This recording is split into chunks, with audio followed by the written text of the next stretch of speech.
Target encoding, target encoding क्या बोलता है, we will replace each category by its statistics usually by mean. So let's say मेरे पास ये कोई ऑर्डर आईडी है, लेट्स से आपकी कोई कंपनी, आपका कोई प्रोडक्ट है, ठीक है, आप उसको वर्ल्ड वाइड सेल कर रहे हो, ठीक है। तो आपके पास हर एक ऑर्डर के करस्पॉन्डिंग कोई ऑर्डर आईडी आया, ठीक है। वो ऑर्डर कहाँ से प्लेस हुआ है, इंडिया से, ऑस्ट्रेलिया से, यूएसए से, कहाँ से प्लेस हुआ है, और परचेज का अमाउंट कितना है, लेट्स से इन डॉलर्स, ठीक है। तो $100 का ऑर्डर प्लेस हुआ है, 200 का, 400 का, 120 का, so on so fourth, right. अब इसमें जो कंट्री है, इसमें जो कंट्री है, ठीक है, ये टेक्स्ट है, इसको मेरे को नंबर में कन्वर्ट करना पड़ेगा, ठीक है।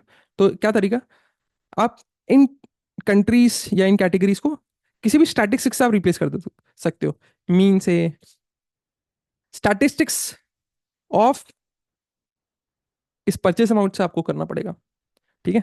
सो यहाँ पे, इसको टारगेट एनकोडिंग क्यों बोलते हैं, क्योंकि जो भी टारगेट होगा आपका, जो भी टारगेट है, जो भी आपको प्रिडिक्ट करना है, ठीक है। सो लेट्स से यहाँ पे ये एक्स है और ये वाई है, ठीक है। सो टारगेट की मदद से आप एनकोड करोगे, टारगेट की मदद से आप एनकोड करोगे, ठीक है।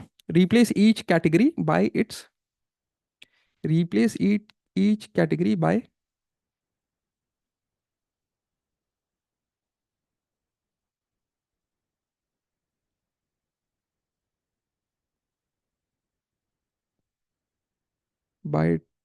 टारगेट्स ऑब्लिक लेबल्स के स्टैटिस्टिक्स से आपको। सो आई थिंक यहाँ तक क्लियर है। Next, target encoding, target encoding क्या बोलता है, replace each category bye targets और लेबल्स स्टैटिस्टिक्स। मतलब लेट्स से आपके पास ये डेटा है, ये एक्स था और ये वाई है, ठीक है। आपको ये चीज प्रिडिक्ट करनी है, आपको ये चीज प्रिडिक्ट करनी है, ठीक है। डेटा इस तरीके से है कि आपके पास ऑर्डर आ रहे हैं, आपका कोई भी प्रोडक्ट है, डिफरेंट डिफरेंट देशों से आपका लोग ऑर्डर परचेस कर रहे हैं, ठीक है। सो इंडिया से किसी ने परचेस किया तो ऑर्डर आईडी है, ऑस्ट्रेलिया से किसी ने किया और यूएसए से किसी ने किया, तो ये डिफरेंट डिफरेंट ऑर्डर आईडी है, और कितने अमाउंट का परचेस किया, ठीक है, कितने अमाउंट का परचेस किया, ठीक है। एंड बेसिकली आपको ये प्रिडिक्ट करना है, ठीक है, एट एनी गिवन पॉइंट, ठीक है। आपके पास और भी लेट्स से और भी फीचर होंगे कि भाई कितने ऑर्डर कर रहे हैं, क्या ऑर्डर कर रहे हैं, किस टाइम पे, क्या वीक, क्या टाइम, वो सब होगा। लेकिन अभी लेट्स से बहुत ही छोटा, मैंने एक बहुत ही छोटा डेटा ले रखा है, ठीक है। सो इसमें लेट्स से आपको अभी ये परचेज अमाउंट प्रिडिक्ट करना है, तो अभी ये जो कंट्री है, टेक्स्ट है, इसको मेरे को किसी तरीके से नंबर में कन्वर्ट करना है। तो टारगेट एनकोडिंग क्या बोलता है, आप अपने लेबल को यूज करो, लेबल की स्टैटिस्टिक्स को यूज करो इन टेक्स्ट को कन्वर्ट करने के लिए, ठीक है। तो कैसे करेंगे, लेट्स से आप कोई भी स्टैटिस्टिक्स यूज कर सकते हो, मोस्टली ट्रेडिशनली मीन यूज किया जाता है फॉर ऑफ लेबल, ठीक है। कैसे करेंगे, लेट्स से इंडिया वाले ऑर्डर कितने हैं, 100, 120, 160, ठीक है। So mean of India order निकाल लो, तो let's say mean of India order कितना आ गया, 190। वैसे ही मीन ऑफ ऑस्ट्रेलिया निकालो 200, मीन ऑफ यूएसए निकालो 310, ठीक है।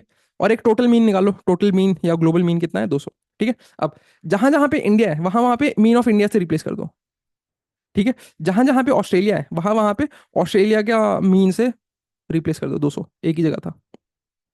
जहां जहां पे यूएसए वहां वहां पे यूएसए के मीन से रिप्लेस कर दो, 310, 310। सो बेसिकली इस तरीके से मैंने कंट्री को एनकोडेड कंट्री बना दिया, ठीक है। तो टेक्स्ट को मैंने नंबर में कन्वर्ट कर दिया, ठीक है। सो टारगेट एनकोडिंग, टारगेट क्यों बोला जाता है, क्योंकि जो भी मेरे को टारगेट प्रिडिक्ट करना है, टारगेट मेरे को जो भी प्रिडिक्ट करना है, उसकी मदद से मैं एनकोड कर रहा हूँ, ठीक है, ठीक है। अब एडवांटेज क्या है, it handles high cardinality categorical variables values effectively, ठीक है। अगर let's say number of categories high होती है, लेट्स से अगर यहाँ पे नंबर ऑफ कंट्रीज कितनी है, 190, लेट्स से वर्ल्ड में लेट्स से 190 कंट्रीज हैं, ठीक है, फॉर एग्जाम्पल, या 200 कंट्रीज हैं, लेट्स से वर्ल्ड में 200 कंट्रीज हैं। अगर आप वन हॉट एनकोडिंग करते हैं तो आपका एक वेक्टर कितने डायमेंशन का बनता, 200, जिसमें से एक 1 होता, बाकी सब 0 होता, करेक्ट। सो बेसिकली बहुत ही स्पार्स वेक्टर बनते, स्पार्स मतलब कि मोस्टली सारे डायमेंशन 0 होते हैं, बस एक डायमेंशन या बहुत ही फ्यू डायमेंशन में कुछ नंबर्स वैल्यू होती अदर देन 0, करेक्ट। सो अब क्या हो रहा है कि यहाँ पे नंबर ऑफ कैटेगरीज बढ़ भी जाए तो भी मेरे पास सिर्फ और सिर्फ एक ही एनकोडेड फीचर आने वाला है, मतलब इस फीचर के करस्पॉन्डिंग जब भी मैं टारगेट एनकोडिंग करूंगा तो एक ही फीचर बनेगा, ठीक है। So we have handle high categorical values effectively, ठीक है। या फिर जिप कोड्स बहुत ज्यादा जिप कोड्स होते हैं, करेक्ट। तो डिफरेंट डिफरेंट जिप कोड को आप कैसे,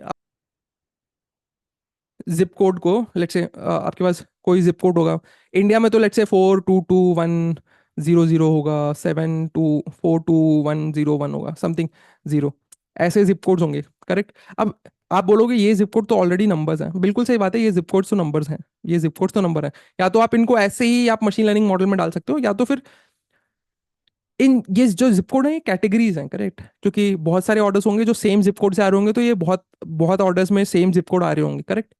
तो फिर अगर ये कैटेगरीज हैं तो क्यों ना उन कैटेगरीज के करस्पॉन्डिंग वन हॉट एनकोडिंग ही कर दी जाए, ठीक है। तो वही कहने का मतलब था। या तो फिर आप टारगेट एनकोडिंग लगा लीजिए।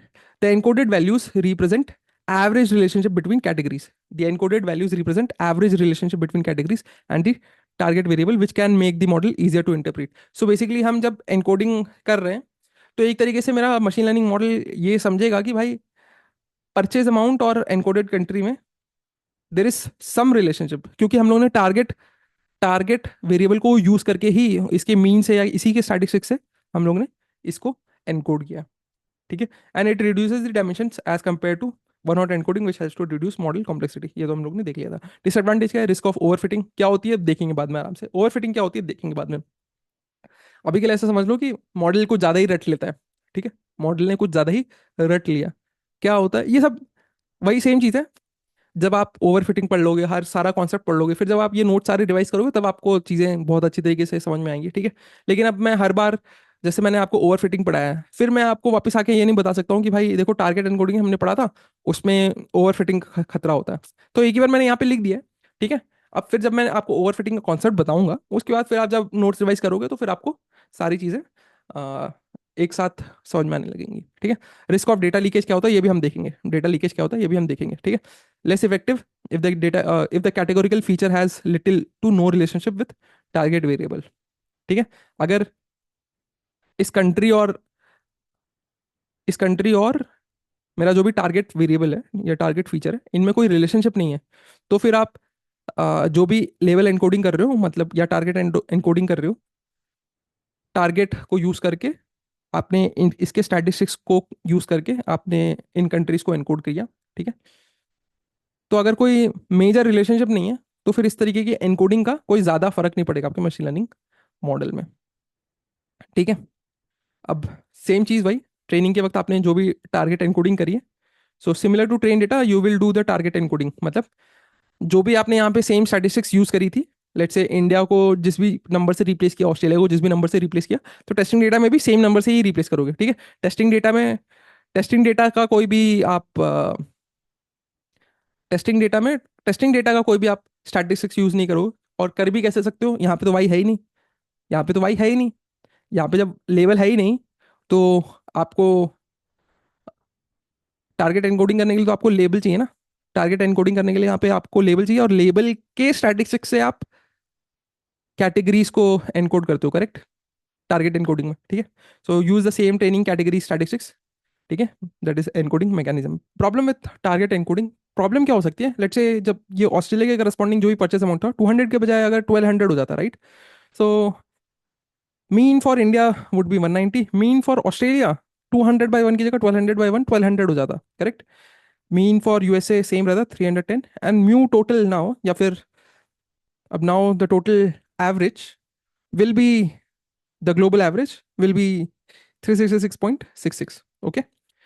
अब देखोगे जो ऑस्ट्रेलिया का मीन है और जो ग्लोबल एवरेज है उसमें बहुत ज़्यादा वास्ट डिफरेंस हो गया, 366.66 और 1200 बहुत ज़्यादा वास्ट डिफरेंस है। एंड इसके वजह से when the difference is huge with respect to global mean, model will overfit. Y?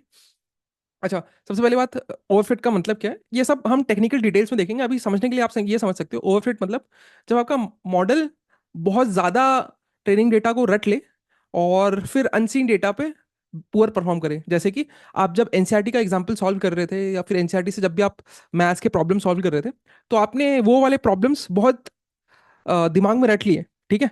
अब अनसीन जब क्वेश्चन देखोगे आप एनुअल एग्जाम में, that is your test data, और उस एनुअल एग्जाम में जब एनसीन क्वेश्चंस देखोगे तो आपने सिंस वो वाले एग्जाम्पल्स वाले क्वेश्चंस रट लिए थे, इसकी वजह से आप एनुअल एग्जाम में वो जो क्वेश्चंस है उन पे ज्यादा दिमाग नहीं लगा पाओगे और आप पुअर परफॉर्म करोगे। उसको बोलेंगे हम ओवर फिटिंग। अंडर फिटिंग का मतलब क्या होगा? अंडर फिटिंग मतलब ओवर फिटिंग का उल्टा अंडर फिटिंग होता है। ठीक है, ये सब हम ज्यादा टेक्निकल डिटेल्स में देखेंगे। अभी चाइल्ड एनालॉजी में समझ लो, या अभी मैं बस एक हल्का सा एनालॉजी दे रहा हूँ कि आप किस तरीके से ओवर फिटिंग और अंडर फिटिंग समझेंगे। अंडर फिटिंग मतलब कि आपने एग्जाम्पल्स और जो भी आप अपनी एनसीईआरटी बुक से लगा रहे थे वो आपने बस ऐसे जल्दी जल्दी में फटाफट से देख लिया, मतलब आपकी ट्रेनिंग अच्छी नहीं हुई, तो आप अंडर फिट हुए और फिर ऑब्वियसली आप एनुअल एग्जाम में आप अच्छा परफॉर्म नहीं कर पाएंगे। ठीक है, सो ये था under fit over fit. Technical details में हम ज़्यादा देखेंगे। अब जब भी आपको ओवर फिट और अंडर फिट समझ में आए, जब तक हम टेक्निकल डिटेल्स नहीं देखते तब तक आप ये चीज़ दिमाग में रखिए। उसका जब हम अंडर फिट और ओवर फिट मॉडल के रिस्पेक्ट में हम देख लेंगे तब तो आपको समझ में आ ही जाएगा कि क्या होता है अंडर फिटिंग और क्या होता है ओवर फिटिंग। और उसके बाद फिर it will be easy for you to understand. ठीक है, और फिर जब आप नोट्स पढ़ेंगे दोबारा से तब तब आप समझ जाएंगे कि why will model will overfit. ठीक है, सो अगर ये ह्यूज डिफरेंस होगा किसी भी mean for any of the category and global mean में, तो फिर मॉडल विल ओवरफिट। एंड एक जो प्रॉब्लम नंबर 2 है वो ये है कि अगर टेस्टिंग के वक्त कोई अनसीन कैटेगरी आ गई तब फिर मैं कौन सा स्टैटिस्टिक्स यूज करूंगा। ठीक है, so what category statistics to use. So let's say ये ट्रेनिंग डेटा था, ये ट्रेनिंग डेटा में मेरे पास ये सारे मीन थे। टेस्टिंग डेटा में मेरे पास इंडिया, यूएसए और यूके आ गया। ठीक है, सो इंडिया और यूएसए के करस्पॉन्डिंग तो मैं 190 और 310 लिख दूंगा। ठीक है, सो इंडिया और यूएसए के करस्पॉन्डिंग में 190 और 310 तो लिख दूंगा। पर अब यूके यूके के करस्पॉन्डिंग क्या लिखूं मैं? ठीक है, सो एक तरीका तो ये है कि भाई जो भी ग्लोबल एवरेज है वो लिख दो 366.66, जो कि इजी इजी तरीका है। ठीक है, सो for unseen category use a default values something like global mean. Global mean या फिर जो भी ग्लोबल स्टैटिस्टिक्स आप यूज कर रहे हो वो आप लिख सकते हैं। दूसरा तरीका क्या है, आप स्मूथनिंग यूज करेंगे। ठीक है, so smoothening works for unseen category also. So जैसे लेट से आप यहाँ पे मीन निकाल रहे थे, तो आप स्मूथेड मीन कैसे निकालेंगे? N times category mean plus M times global mean by N plus M. N क्या बोलता है कैटेगरी साइज कितना है, और एम क्या बोलता है स्मूथनिंग फैक्टर चूज इन एम्पेरिकली, मतलब आप एम की डिफरेंट डिफरेंट वैल्यू डालिए, 1 2 3 4। ठीक है, एक्सपेरिमेंट कीजिए और फिर आप देखिए कि कौन सी एम की वैल्यू के लिए ये जो डिफरेंस आ रहा था ये कम आए। ठीक है, देख लेते हैं एग्जाम्पल के साथ। So this method ensures that the categories with few observations are shrunk towards global mean. ठीक है, सो जैसे कि यहाँ पे सिर्फ ऑस्ट्रेलिया सिर्फ एक ही बार आ रहा था, राइट? ऑस्ट्रेलिया बस एक ही बार आ रहा था, एंड हेंस जो इसका परचेज अमाउंट सबसे ज़्यादा भी था, 1200 था। सो उसका जो मीन था वो भी 1200 आ रहा था, राइट? सो स्मूथनिंग लगाने के बाद हम जो ये म्यून ऑस्ट्रेलिया या मीन फॉर ऑस्ट्रेलिया निकालेंगे, स्मूथनिंग करने के बाद ये 1200 से घट जाएगा, और फिर ये जो डिफरेंस है ये डिफरेंस उतना नहीं रह जाएगा, और फिर ये हमारे लिए अच्छी बात है। ठीक है, तो कैसे करते हैं स्मूथनिंग देख लेते हैं। ठीक है, सो ये सेम वही डेटा मैंने यहाँ पे कॉपी पेस्ट किया हुआ है। ठीक है, सो हम ये पहले हमें नॉर्मल मीन तो निकालना ही है। सो हमने इंडिया, ऑस्ट्रेलिया, यूएसए और ग्लोबल मीन निकाला हुआ था ऑलरेडी। ठीक है, सो ये यहाँ पे मैंने ये स्मूथड मीन का फॉर्मूला यहाँ पे कॉपी पेस्ट किया हुआ है। ठीक है, so N times category mean plus M times global mean by N plus M. N क्या कहता है कैटेगरी साइज, एम क्या कहता है स्मूथनिंग फैक्टर। हमें एक्सपेरिमेंट के थ्रू चूज करना पड़ेगा। ठीक है, so number of categories, category size देख लेते हैं। इंडिया के लिए कैटेगरी साइज क्या है? 3। क्यों? इंडिया का डेटा कितने बार आता था? 3, 1 2 3। ठीक है, ऑस्ट्रेलिया का डेटा कितने बार आता था? Only 1 time Australia. ठीक है, और यूएसए का डेटा कितने बार आ रहा था? 2 बार। यूएसए यूएसए 2 बार। ठीक है, सो ये तो एन मेरे को वैल्यू मिल गया। ठीक है, अब फॉर एग्जाम्पल मैंने एम की वैल्यू 1 ली।